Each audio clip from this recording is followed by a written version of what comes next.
Hello and welcome back, ladies and gentlemen, to another Historical Humans Reacts. And today we got some special news coming out of Turkey. There is a new site found that is contemporary to Göbeklitepe, which is I don't know, how would you put it? Like one of the oldest permanent settlements of civilization, It is possibly the oldest city on Earth. which Uh, is huge. it is it is quite amazing. This thing predates the Egyptian pyramids. It predates almost everything.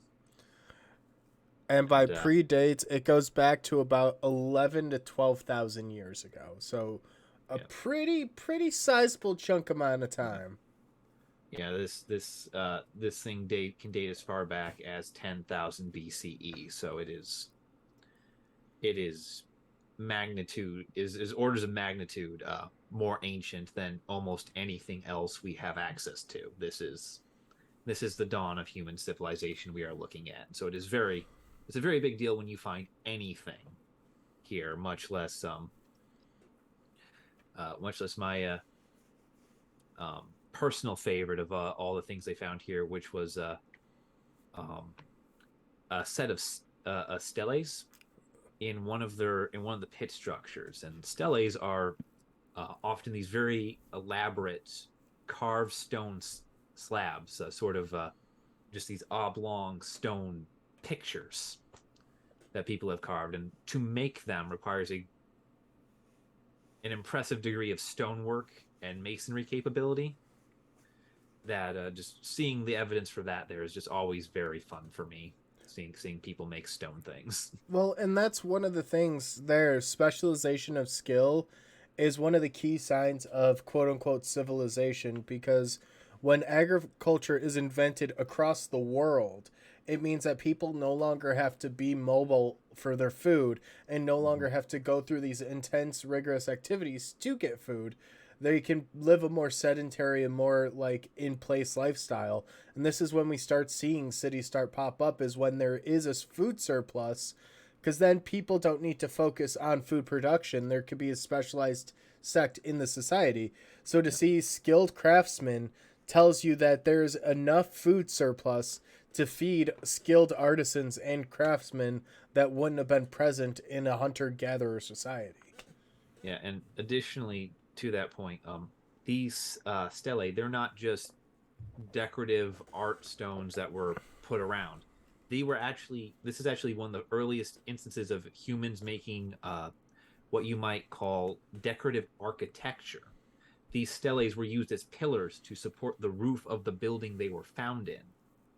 The article is very hesitant to call the building a temple simply because we don't have the information on religious practices and beliefs to look at a building and say it is a house of worship, but it feels pretty temple like.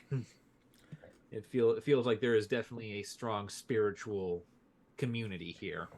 What's If you're going to paint your pillars or you're going to carve your pillars into little images of people.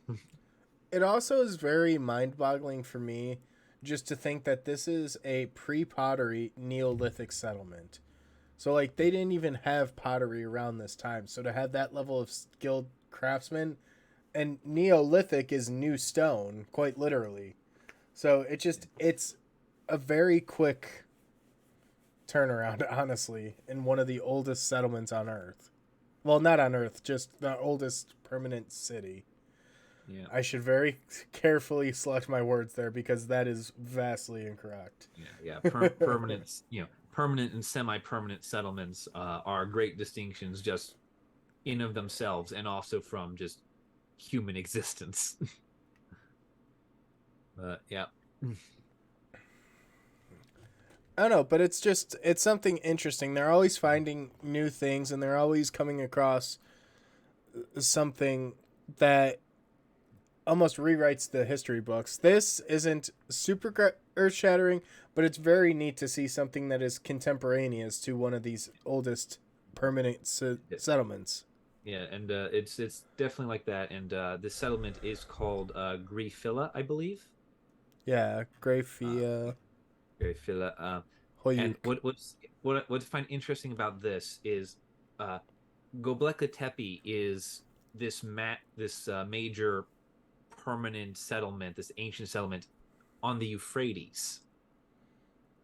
Grifilla is on the Tigris, and these are essentially the two lifeblood rivers of Mesopotamia. These are the rivers that give Mesopotamia its name.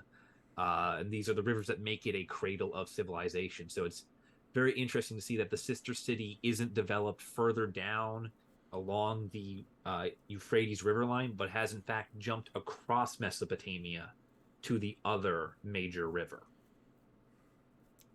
That is that's just an interesting pattern of development that it went to the other side of the region instead of spawning next to. I just think it's fascinating that no matter where you look in the world, no matter what continent, the invention of agriculture always has the same impact, always has the same like catastrophic change in lifestyles, and it shows you just how important this one invention was to the entire route of humanity. But yeah, I think this is a good point that we should wrap up. This Do you have is any yeah last this final thoughts? um nothing much. Just as a point of order to I guess state for everybody is that this is an ongoing excavation, and this is, like all archaeology, an ongoing process.